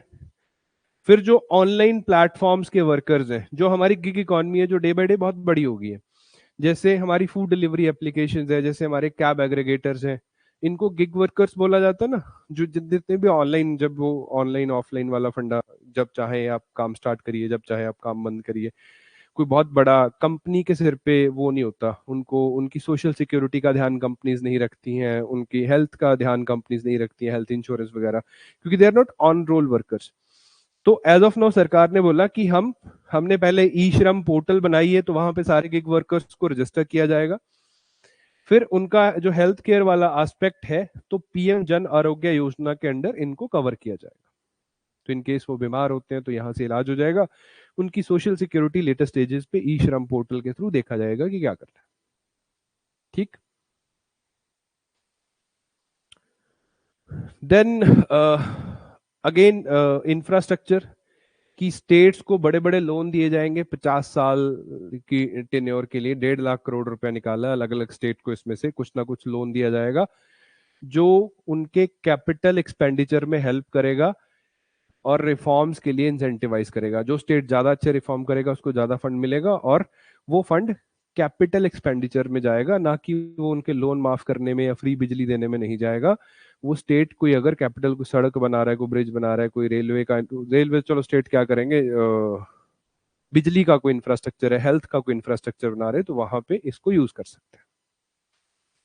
जल जीवन मिशन को एक्सटेंड कर दिया गया 2028 तक। क्या कर रहे हैं, रूरल एरियाज में fully functioning taps, household taps, all time full functioning household taps दी जा रही है। पावर सेक्टर में स्टेट्स में ना पावर को लेके बोरोइंग्स करनी पड़ती हैं, उधार पे लेता है स्टेट सेंटर से, तो बाकी बोरोइंग्स पे कैप रहता है। इसमें बोला कि आप अपनी स्टेट की GDP का 0.5% सेंटर से बोरो कर सकते हो विद सर्टेन रिफॉर्म्स, तो स्टेट्स के लिए फायदा हो गया। फिर 25-30 में एसेट मोनेटाइजेशन पाइपलाइन हम लोग बनाएंगे, लगभग 10 लाख करोड़ रुपया है जो सरकार का कोई किसी ऐसे एसेट्स में फंसा हुआ है जो अभी परफॉर्म नहीं कर रहे हैं। इट में भी BSNL, इट में भी भारत पेट्रोलियम, इट में भी NEPSU, जिसमें सरकार का बहुत ज्यादा एसेट्स पड़े हैं। उनको वो या तो किराए पे देंगे, लीज पे देंगे, या बेच देंगे, बेच के उस पैसे का यूज करेंगे फर्दर और इंफ्रास्ट्रक्चर बनाने में जो अभी रेलेवेंट है। ठीक। फिर अर्बन चैलेंज फंड बनाएंगे, सर्टेन 1 लाख करोड़ रुपया सिटीज में इंफ्रास्ट्रक्चर, ऐसी बड़े सिटीज जहाँ पे कंजेशन ज्यादा है, लोग ज्यादा रहने लग गए हैं आके, इंफ्रास्ट्रक्चर नहीं है, वाटर सैनिटेशन का इंफ्रा बनाना है, तो इस 1 लाख करोड़ रुपए के फंड को यूज किया जाएगा डिफरेंट सिटीज स्टेट्स के लिए। ठीक। सो ऑन सो फोर्थ, बड़े बड़े फंड्स की बात करेगी। मैरीटाइम डेवलपमेंट फंड 25,000 करोड़ रुपया, क्या शिपिंग सेक्टर में। भारत में शिपिंग कंपनीज बहुत बड़ी नहीं है, तो हमारी शिपिंग कंपनीज भी वेस्ट की या जो बाकी फॉरेन की शिपिंग कंपनीज है उनको मुकाबला दें, हमारे फॉरेन एक्सपोर्टर्स को एक्सप्लॉइट ना करें, तो हमारी कंपनीज होनी चाहिए। तो सरकार बोली हम पैसे देंगे, 49% हम देंगे, 51% प्राइवेट सेक्टर देगा। It may be a port, it may be a private shipping company. तो हम इस सेक्टर में डेवलपमेंट करते हैं मैरीटाइम में। दूसरा जो बड़ी चीज मुझे लगी, that is nuclear energy mission for विकसित भारत। इन्होंने बोला 20,000 करोड़ रुपया, 20,000 करोड़ रुपए का R&D fund small modular reactors के लिए। इसी R&D की बात हम लोग कर रहे हैं, यहां पे करने की कोशिश हो रही है। Small modular reactors, nuclear energy में as of now small modular reactor का डेफिनेशन है जो 300 मेगावाट तक की बिजली बनाता है, और जिसको कंस्ट्रक्ट करने के लिए उस साइट पे नहीं जाना पड़ता, एक मैन्युफैक्चरिंग फैसिलिटी में मैन्युफैक्चर हो जाएगा और उसको छोड़ आएंगे ट्रक वर्क पे, और कहीं भी इंस्टॉल किया जा सकता है। अब भारत एसएमआर के नाम से हम भी ये रिएक्टर्स बनाएंगे। अब अगर हमारी सरकार चाहती है कि डेफिनेटली इस एरिया में ज्यादा ग्रोथ आए, तो वहां प्राइवेट सेक्टर का होना बहुत जरूरी है। प्राइवेट सेक्टर के बिना सिर्फ सरकारी कंपनीज किसी एक एरिया को टू अ सर्टेन लिमिट तक ही ग्रो कर सकती हैं। अब प्राइवेट लोगों को लेके आना है तो सर्टेन लॉस चेंज करने पड़ेंगे, जिसकी सरकार ने बात करी कि हम लोग सर्टेन चेंजेस करेंगे, अमेंडमेंट्स करेंगे in the relevant guidelines, so that private sectors के लिए हम लोग we can pave the way. As of now Bharat में टोटल 7480 मेगावाट्स 23 रिएक्टर प्रोड्यूस कर रहे हैं। करंटली ये बहुत कम बिजली है जो हम लोग न्यूक्लियर एनर्जी से प्रोड्यूस कर पा रहे हैं। कोशिश क्या है, शॉर्ट टर्म में हम लोग इसको 22,800 मेगावाट तक ले जाएंगे 2031-32 तक, क्योंकि एज ऑफ नाउ 10 नए जो न्यूक्लियर पावर प्लांट्स है वो अंडर कंस्ट्रक्शन है। जब ये 10 फंक्शनिंग हो जाएंगे तो ये 3 गुना हो जाएगी, 22,000 के आसपास। अब लॉन्ग टर्म में हमारी इच्छा क्या है कि जब तक 2047 आए हम 100 गीगावाट न्यूक्लियर एनर्जी प्रोड्यूस करें। वो 100 गीगावाट प्रोड्यूस करने के लिए हर साल हमें 5 गीगावाट के आसपास ऐड करना पड़ेगा, फिर 100 तक पहुंचेंगे। That can not be done by the सरकारी कंपनीज, यहाँ पे we need the private companies. That is why we are paving way कि भाई वो आ जाए। करंटली अगर बात करी जाए तो देश में nuclear power corporation of India limited है, ये देख रेख करता है, या इसकी एक फुली ऑन सब्सिडरी है भारतीय नाभिकीय विद्युत निगम लिमिटेड। ये दोनों मिलके देश में टोटल न्यूक्लियर पावर जनरेशन करते हैं और डिस्कॉम्स तक पहुंचाते हैं, डिस्कॉम्स आगे डिस्ट्रीब्यूट करती हैं। एज ऑफ नाउ कुछ ज्वाइंट वेंचर्स हुए एनपीसीआईएल के प्राइवेट लोगों के साथ, लेकिन स्टैंड अलोन प्राइवेट मैन्युफैक्चरर्स यहाँ पे नहीं है, ऑपरेटर्स नहीं है। तो उसमें सर्टेन लॉ चेंजेस किए जाएंगे, पॉलिसी मेकिंग चेंजेस किए जाएंगे, सो दैट प्राइवेट सेक्टर यहाँ पे इन्वॉल्व हो सके। और उसके लिए 20,000 करोड़ का फंड भी दिया हमने कि स्मॉल, जैसे चाइना ने बनाए ना छोटे छोटे मॉड्यूलर रिएक्टर्स, वो तो ऐसे बोट्स पे ट्रक्स वाले छोटे छोटे और बहुत छोटे रिएक्टर्स बना दिए। अब अगर रिन्यूएबल एनर्जीज को देखा जाए तो one of the stable renewable energy nuclear energy ही है। भले ही आपको इसके रिस्क दिखते हो, वो है, दैट्स अ वन पर्सपेक्टिव, लेकिन बहुत बाकी आप देख लो, विंड एनर्जी है हमारे पास, सोलर एनर्जी है, हाइड्रो इलेक्ट्रिक एनर्जी है। कोई भी एक वेदर डिसरप्शन इन तीनों सोर्सेस को डिसरप्ट कर सकता है मेजरली। विंड सर्कुलेशन चेंज हुआ, विंड पावर टर्बाइंस कम घूमेंगी। सिमिलरली हाइड्रो इलेक्ट्रिक से फ्लड्स आ गए, डैम टूट गए वगैरह वगैरह, तो वहां पे डाउन टाइम्स आता रहता है। बाकी एरियाज में भी डाउन टाइम्स रहता है when it comes to renewable sources. Solar energies में अगर सनलाइट ऑब्स्ट्रक्ट होती है या ऑन डेज जब ऐसे फॉगी वेदर होता है तो नहीं होता, लेकिन इररिस्पेक्टिव ऑफ क्लाइमेट वेदर जो न्यूक्लियर एनर्जी है वो स्टेबल सोर्स रहेगा। तो इस एरिया में सरकार इन्वेस्ट करने की कोशिश कर रही है।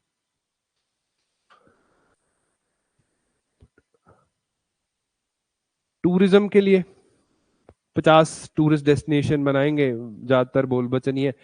एक बड़ी चीज, मुद्रा लोन्स दिए जाएंगे होम स्टेज के लिए।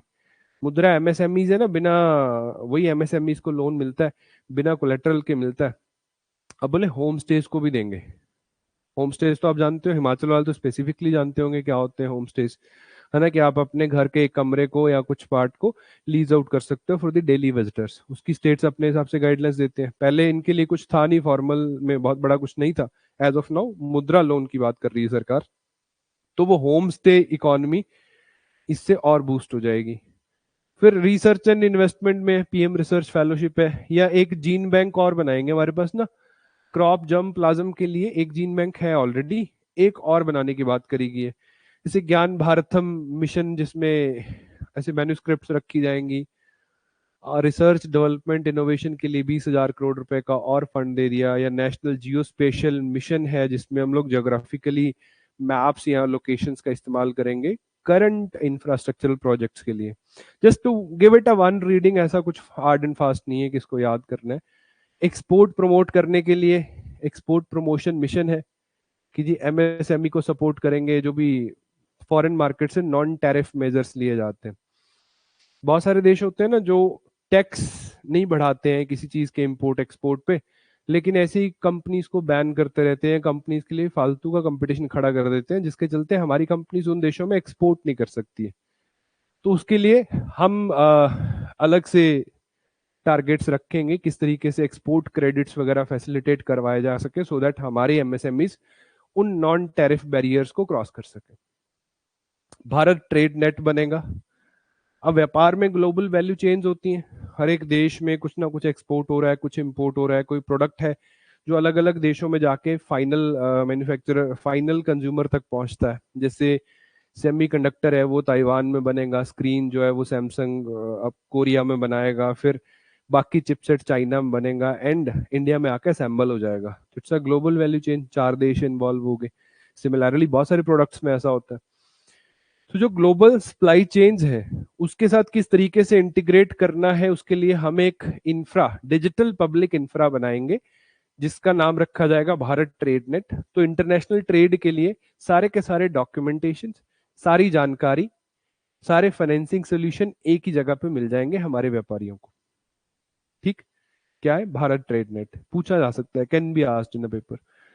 फिर जीसीसी जो है ग्लोबल कैपेसिटी सेंटर, ये ऐसे ही आप इग्नोर भी कर सकते हो। वेयर हाउसिंग फैसिलिटी बनाएंगे एयर कार्गो के लिए। बहुत सारी चीजें हैं जो एयर कार्गो ही होता है।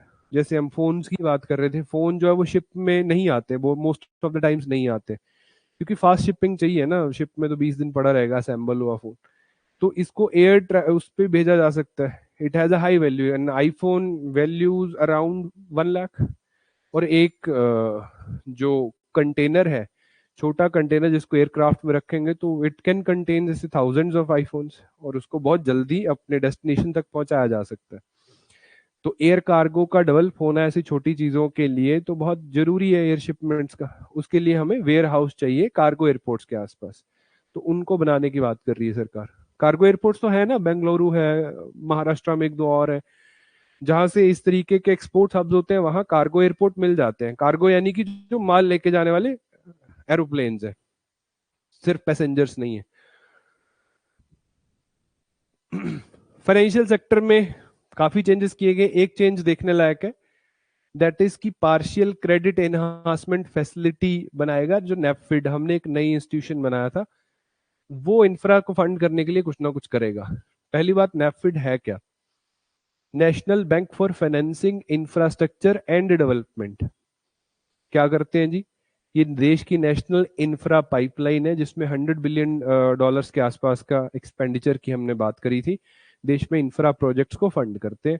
वो फंड करने के लिए ये मार्केट से पैसा in the form of corporate bonds वगैरह इशू करके पैसा गेन करने की कोशिश करेंगे। पैसा जनरेट जनरेट नहीं, एग्जैक्ट टर्म नहीं आ रही, रेज करेंगे, हाँ फंड रेज करने की कोशिश करेगा नेफिड। सबसे लेटेस्ट है देश में ऑल इंडिया फाइनेंशियल इंस्टीट्यूशंस कितने हैं, जैसे नाबार्ड हो गया, नेशनल हाउसिंग बैंक हो गया, एक्सिम बैंक हो गया, है ना। सिमिलरली ये हमने लेटेस्ट बनाया था NAFED, all India financial institution है, ये बैंक नहीं है, इसमें आप जाके खाता नहीं खुलवा सकते हो, ये किसी सेक्टोरल डेवलपमेंट के लिए बनाया।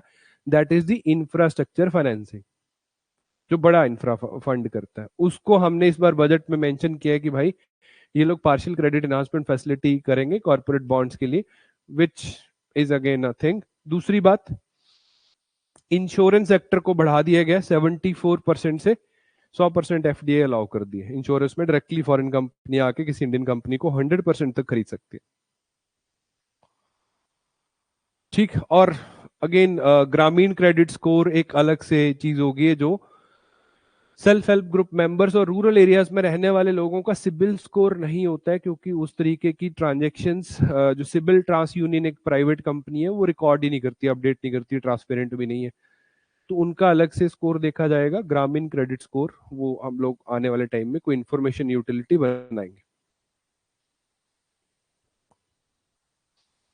ठीक, then sector specific tax proposals वगैरह दिए गए कि जैसे लिथियम आयन बैटरीज हो गया, एलईडी एलसीडी पैनल्स हैं, टेक्सटाइल के लिए लूम्स हैं, सर्टेन कैपिटल गुड्स जो बैटरी बनाने के लिए यूज होते हैं या मोबाइल फोन की ईवीज की बैटरीज बनाने में यूज होते हैं, चाहे वो कोबाल्ट का पाउडर है वगैरह वगैरह, तो वो उन पे हम लोग टैक्स एग्जेम्पशन भी देंगे। क्या कस्टम टैक्स जो लेते हैं हम लोग, बेसिक कस्टम ड्यूटी बीसीडी बोलते हैं, बेसिक कस्टम ड्यूटी में रिलैक्सेशंस दिए जाएंगे।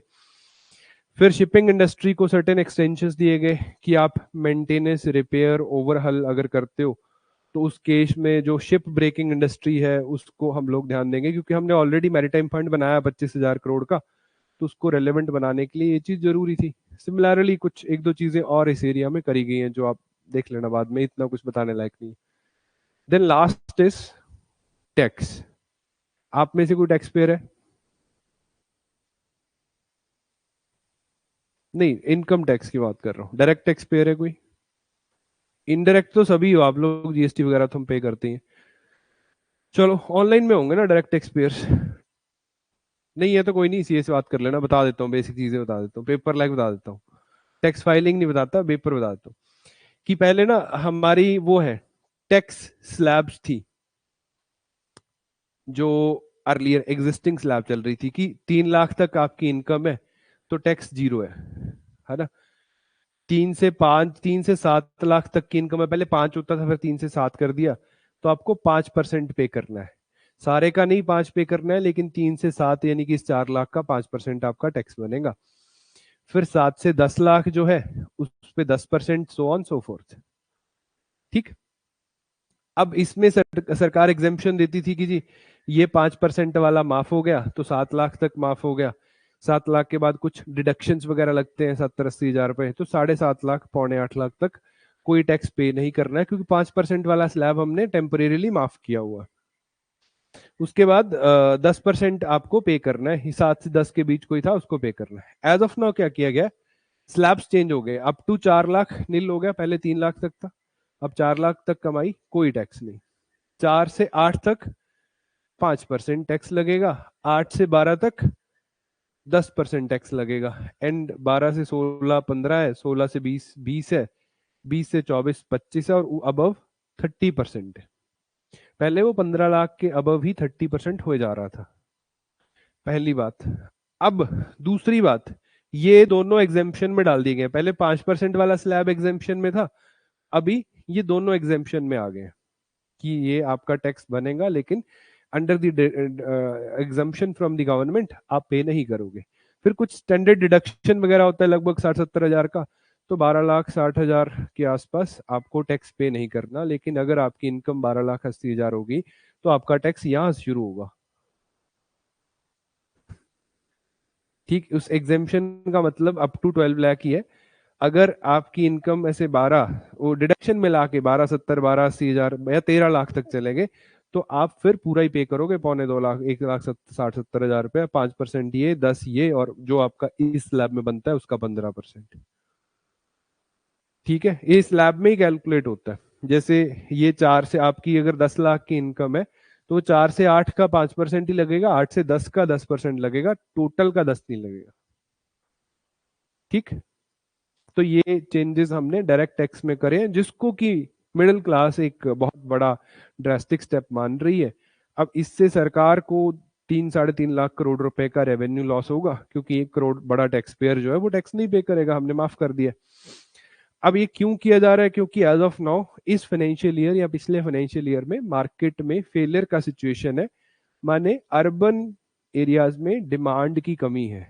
अर्बन जो मिडिल क्लास है वो कम चीजें खरीद पा रहे हैं, क्यों? Due to an number of reasons, क्योंकि इन्फ्लेशन बहुत है, फूड इन्फ्लेशन ही बड़ा है, सब सब खर्चा ऐसे स्कूल वाला ले गया, हेल्थ के चले गए, और खाना वाना खरीद लिया, कुछ बच नहीं रहा घर की ईएमआई पे करने के बाद। तो सरकार चाहती है कि मार्केट में एक्सपेंडिचर हो, डिमांड बढ़े, लोग चीजें खरीदें। क्यों? क्योंकि वो फेलियर का सिचुएशन है जिस जो दिख रहा है एज ऑफ नाउ, उसको करेक्ट करने के लिए इस स्टेप को लिया गया। वो 3 लाख करोड़ रुपया अगले साल तक मार्केट में लोगों की जेब में होगा, जो पहले सरकार के पास चला जा रहा था, अब लोग इंडिविजुअली उससे चीजें खरीद पाएंगे, और मार्केट में जो थोड़ा सा डिमांड कम हुआ है वो शायद करेक्ट हो जाए, वी डोंट नो इसका क्या फायदा होगा, है ना। जब एक्चुअल में नंबर्स आएंगे तो हम उनकी बात कर सकते हैं। एज ऑफ नाउ तो इंडिविजुअली तो फायदा ही है, जिस बंदे को ऐसे 1-1.5 लाख रुपए पे करना पड़ रहा था वो बच गया। ठीक। एक चीज और करी, एक चीज और करी है जिसका आप भी शायद आपको करना चाहिए। वॉलेंटरी कंप्लायंस करने के लिए बोला है। आप अपडेटेड रिटर्न्स जो हैं वो अब आज आप 2 साल तक की रिटर्न्स को अपडेट कर सकते थे। आपने कुछ फाइल किया या नहीं किया, अब 2 साल की रिटर्न भर सकते हो। अगर ऑलरेडी भरी हुई है तो उसको एडिट कर सकते हो, जाके आपको याद आ गया कि ऐसे 1 करोड़ रुपया वहां पड़ा है तो आप वहां पे अपडेट करके रिटर्न फाइल कर सकते, सरकार कुछ नहीं बोलेगी। ये आपने नहीं भी भरा है तो भी आप जाके फाइल कर सकते हो with certain penalties and all. अब आप 4 साल तक की रिटर्न फाइल कर सकते हो पीछे वाली, एडिट भी कर सकते, अपडेट भी कर सकते हो। वॉलेंट्री कंप्लायंस के लिए ऐसा किया गया। तो आप भी अपना रिटर्न भर दीजिए, जीरो ही भरना है आप लोगों ने, आपकी इनकम तो अभी स्लैब्स में नहीं आएगी, तो 3-4 लाख का आपका एक फाइनेंशियल रिकॉर्ड बनना शुरू हो जाएगा। फॉर कल को क्रेडिट कार्ड लेना है, छोटा मोटा लोन लेना है, तो it will be easy for you to get if you are a income tax filer not payer. आप इनकम टैक्स फाइल कर रहे हो, इतना ही काफी है। रिटर्न जीरो ही जाएगी ना, आप 3 लाख 4 लाख तक की इनकम दिखा सकते हो, मैं ट्यूशन पढ़ाता हूँ, मैं ये करता हूँ, यहाँ वहां जाता हूँ। Nobody is gonna ask की कहाँ से आए, है ना। अप टू 4, जब तक आप टैक्स स्लैब में नहीं जाते हो, nobody is gonna question your source of income. 3-4 lakh तक सरकार ध्यान नहीं देती, इतने इतने इंस्पेक्टर नहीं है हमारे पास। You can create your good financial profile, जो ये बात शायद आपको जब बड़े हो जाओगे तब समझ में आएगी, अभी वैसे ही मान लो एज इट इज। ठीक है। तो इस तरीके के सर्टेन चेंजेस जो हैं वो बजट में किए गए। कुछ चीजें हैं जो मैं पीडीएफ शेयर करूंगा, जस्ट एक बार स्क्रॉल करना। बहुत सारी चीजें जो डेवलप होंगी आने वाले दिनों में, जो घोषणाएं सरकार ने करी हैं उनकी रूपरेखा बाहर निकल के आएगी कि ये स्कीम है, ये पर्टिकुलरली ऐसे लॉन्च करी जा रही है, इसके सेट ऑब्जेक्टिव्स ये हैं, इसमें कौन सी मिनिस्ट्री क्या रोल प्ले करेगी, वो हमें ड्यू कोर्स ऑफ टाइम 4-6 महीने में पता लगेगा। तो जब भी न्यूज़पेपर पढ़ोगे आपको कुछ ना कुछ अपडेट्स मिलते रहेंगे। ठीक। अब आपके डाउट्स है, मेरी तरफ से हो गया।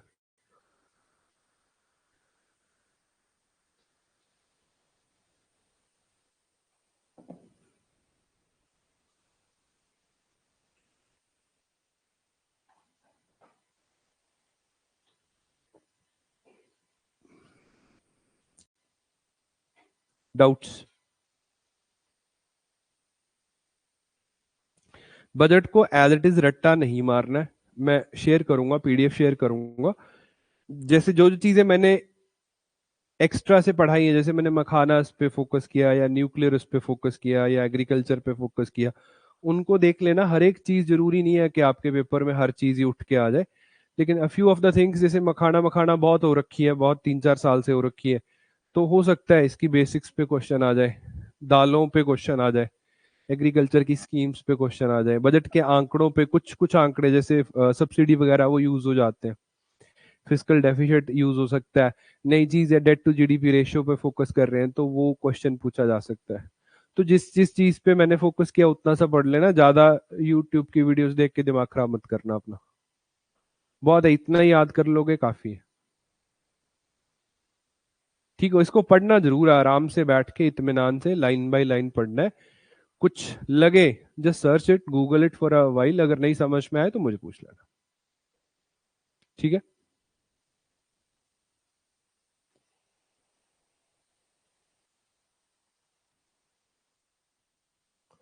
प्रिया, राशन कार्ड तो नहीं, आजकल ऑब्सोलीट हो गए हैं। फूड सब्सिडीज के लिए अलग से जो बीपीएल कार्ड्स बनते हैं या सर्टेन सरकार और इंक्लूजन्स कर देती है, तो वहां से भी हो जाता है।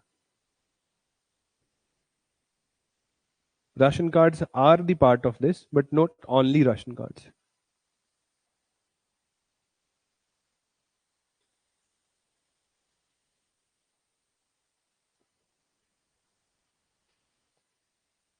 नहीं है जी डाउट्स, जाओ फिर घूम फिर के आओ। हिस्ट्री क्लास है ना इसके बाद।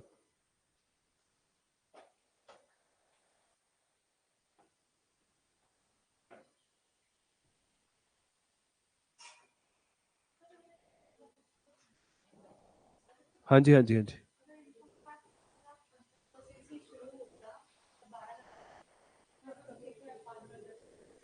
वो इसलिए रखे हैं बेटा कि अभी के लिए इनको एग्जेम्प्ट किया गया है, दीज एग्जिस्ट, ये आपकी कंप्यूटेशन में जाते हैं और सरकार जब चाहे वो रिबेट हटा देगी और आपको पे करना पड़ेगा। हाँ, these are temporary only, exemption है, वो एक स्पेशल एक्ट दिया गया है। और जब सरकार को लगेगा कि बहुत सारे लोग आगे इकट्ठे, तो जियो की तरह पहले फ्री इंटरनेट दिया, फिर धीरे धीरे करके पैसे लेने लग गए, तो टैक्स तो लेना ही है ना हमें इवेंचुअली। तो जब फेवरेबल कंडीशंस होंगी तो इनको वापस हो सकता है अगले साल ही हटा दे, है ना। तो वैसे वेलफेयर स्कीम्स जाती नहीं, एक बार आ जाए तो सरकार को मजबूरी रहती है वोटिंग वगैरह के लिए।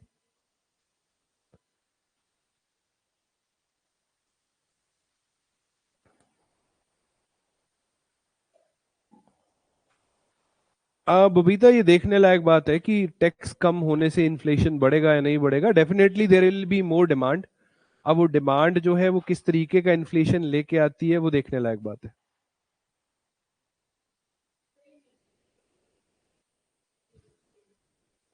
ये वाले 2 पॉइंट्स, ये मैंने जानबूझ के छोड़े हैं, वैसे तो एक मैं बता देता हूँ।